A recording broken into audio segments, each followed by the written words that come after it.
Tell me about Ian White for a second, because when we had him in the show, I think to date it's actually our most viewed episode ever. Is the interview I did with Ian White 2 years ago, or maybe 3 years ago by now. But he alluded to you being the big inspiration, for his comeback from playing in Detroit, PTO at the Jets, almost doing criminal time, and Yeah. then coming back to pro hockey. He cited you as the big inspiration for that. Oh shoot. Well, yeah, like it was my first year in Columbus. And Whitey and I played together in Swift Current.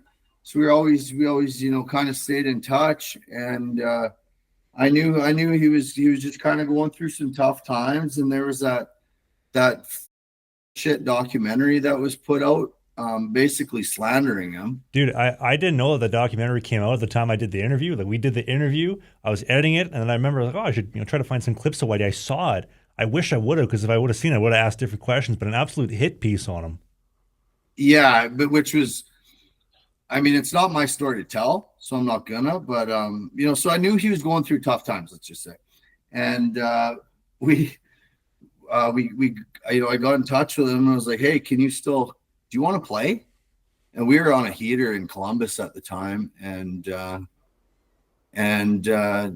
I do. And we got him down to Columbus, and him and I lived together. And he lived.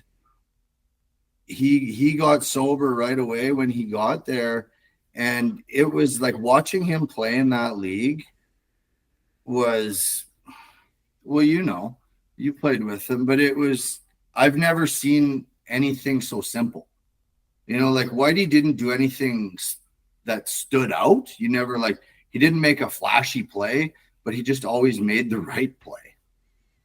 Like he was playing chess when we were playing snakes and ladders or goldfish. Like, The analogy I used was if you didn't know who he was and you just came from Mars and someone told you that Ian White showed up, you'd be like, "Who's the old guy?" But who's the old guy? like, It was right? funny. I get he'll probably be pissed off at me for telling this story, but whatever. Um, He's got your when number.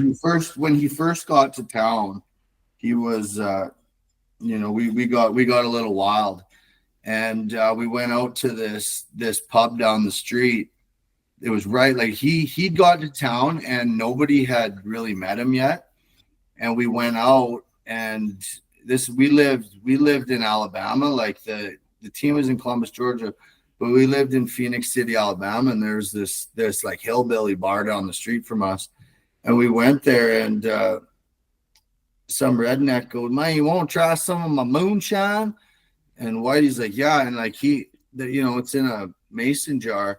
And I'm like, "Whitey, you be careful, man." He's like, "Okay." And he drank that much of it, and blackout. And he got home, and he tripped and fell and hit his face off the nightstand and cut himself like wide open, 10 stitches. He hadn't even been in practice yet.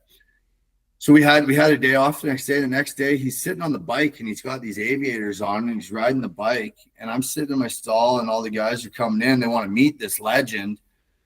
And hi, I'm Ian, and hi, so and so. And Jerome walks in, and Jerome had met him already. And because me and Jerome went and picked him up at the airport, and he's wearing these shades.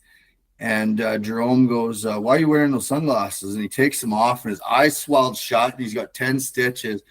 And Jerome looks at Whitey. He looks at me, looks back at Whitey, looks at me. He goes, "You had one job to do, Schmitty." You can't protect them from the end table. Yeah.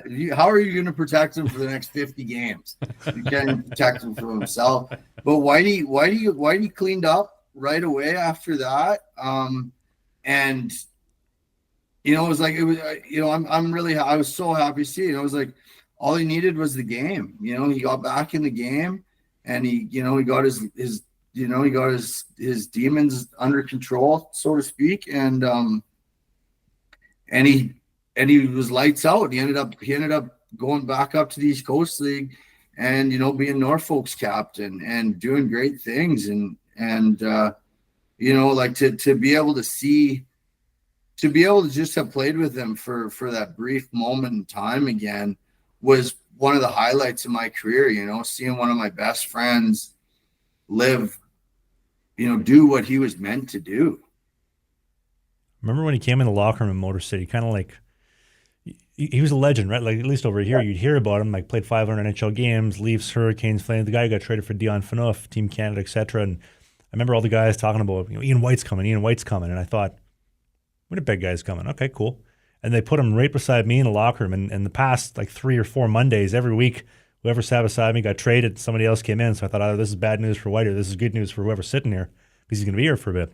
I remember he walked in, Ian White, nice to meet you. I said, hey, Travis Ridgen, we're both from Winnipeg, by the way. Did you hear we got a new mayor?